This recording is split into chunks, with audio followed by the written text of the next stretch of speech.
I started talking about this about a week and a half ago or so, that there was something that hasn't quite been present on this rally yet in terms of ADA. And I'm talking about even since the middle part of June, but it has been present every time we've gone on one of these major extensions. I'm talking late 2023, late 2024. Well, I'm pleased to announce that we are only days away from this actually taking place. Could this in fact be where we start to see this next major leg? Could this be the thing that leads us on this major historic breakout we've been waiting for in terms of ADA? And we're going to discuss that and more in this video. So if you guys are new or haven't already, show your support for the channel down below. Hit that subscribe button, that bell. It's free to do. It'll keep you updated anytime there's new content live here on the channel. So right now, it's still pretty early on. It's about 6:20 a.m. and we're seeing some selling. We're seeing some profit taking, probably a little bit of liquidations here as well. Not really surprising. That's what most of the overnight trend was after we had our very nice rally and wick to the upside. But hopefully US money takes over and they decide to buy today. We'll see what happens. I think this is going to be a big institutional week for buying. Obviously, there's been those discussions about Michael Saylor doing some accumulation as well. And I want to see some, even if we get retests, some good bounces and maybe even a mid to back half of the week rally that could lead us on some pretty nice moves here. And that'll actually be working with this thing that we're waiting for. Now, the big historic breakout we're waiting for, guys, I want to remind everybody that we're doing exactly what we've done from cycle to cycle, right? This is exactly what we did last market cycle. And some people have said that that's a problem. It's really not, right? And the reason it's not is the bigger this trend has been, the more explosive this move to the upside can in fact be. This isn't a guarantee or financial advice. That just tends to be how these things play out. We're still waiting for that historic retest and breakout to the upside, which again, coincidentally right now sits at about $1.95, $2 or so. So I'm hoping that, again, we have a lot more time than what some people are anticipating. We obviously talked about way early on this market cycle might be over in October. That doesn't leave us much time if that's the case. And what the data is kind of showing us right now, again, is we are much more likely to have an extended market cycle, but we'll cross that bridge when we come to it. But what I will say here is when we've gone on these big extensions in terms of ADA, I'm talking late 2023, late 2024, there has been something that has been present in multiple ways and that we just haven't seen quite yet. So we obviously talked about our golden cross here in terms of ADA back here on, what was that, July 23rd or so. So we talked about that mega cross where our 100-day crossed our 200-day, where our 50-day crossed our 200-day. That was all great signs. And we've still been on the bullish side of that. Don't get that twisted, right? But the one thing that had not been present is actually a golden cross on the SMA. We have been waiting for this to take place. And looking back historically speaking, this is something that has been present on both of those extended rallies to the upside. You guys can see this here in late 2024, that taking place. You guys can see this being here, obviously, in late 2023 as well, both times being part of these massive rallies.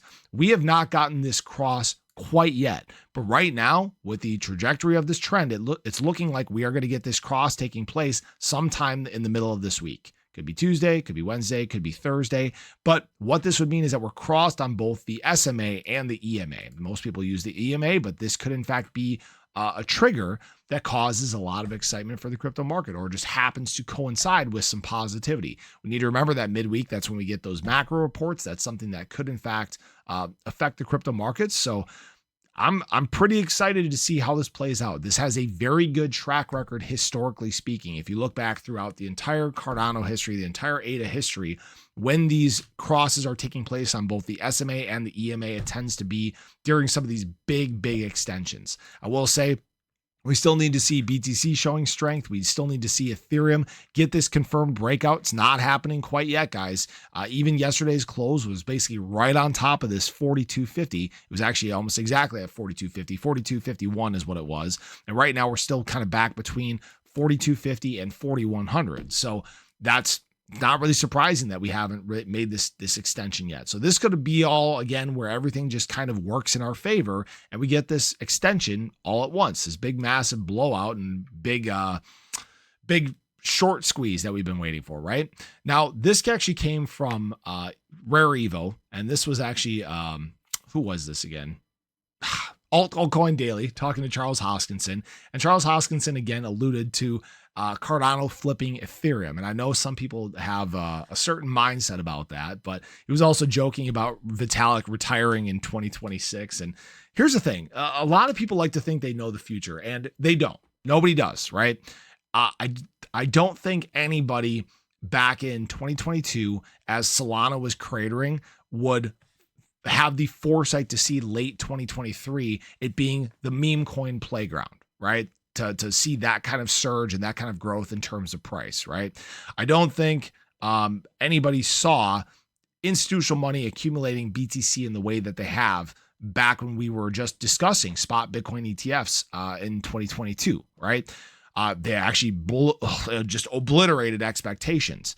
And right now, because of what Cardano has built, I think it really has a shot. It has a real opportunity to obliterate expectations. I think a lot of people have been down on the Cardano ecosystem. I've seen a lot of people say, "Oh, I regret buying ADA. It's been the worst decision." Well, if ADA starts having some God candles and it does what XRP did in November and just blows out to like $4 from here, is anybody really going to complain? I know I wouldn't be, right? You have to remember, there's, again, something that has not been present in this market cycle, and that has been huge, massive retail adoption. We've been stuck in this 5 to 6% of the world in crypto for such a long period of time. We're talking about since all the way back in 2021, guys. This hasn't changed, all right? That's one of the longer delays we have seen in terms of adoption. And during that time, what we've seen is enterprises and governments and institutional interests, but retail has been lagging. Retail's not going to lag forever. You need to understand that. All right. And the biggest thing I will say is we just have to be patient while all this plays out. Yes, this market cycle has been harder than what we've seen in the past. Yes, some of these retracements have been longer than what we've seen in the past, but making a shit ton of money is not easy. That's the reason why most people don't make it and most people won't make it, right? Be happy you're here this early. Be happy that we're here so early in the Cardano ecosystem and that we really have an opportunity to see it grow in some ways that people can't even fathom right now. So I appreciate you guys. I hope you enjoyed the video. Let me know your thoughts. Do you think that this cross that we're going to get this week is going to trigger a move to the upside? Is this going to be where we start to see a big breakout across the crypto space? But have a great day. Show your love below. Catch you guys in the next one. Take care.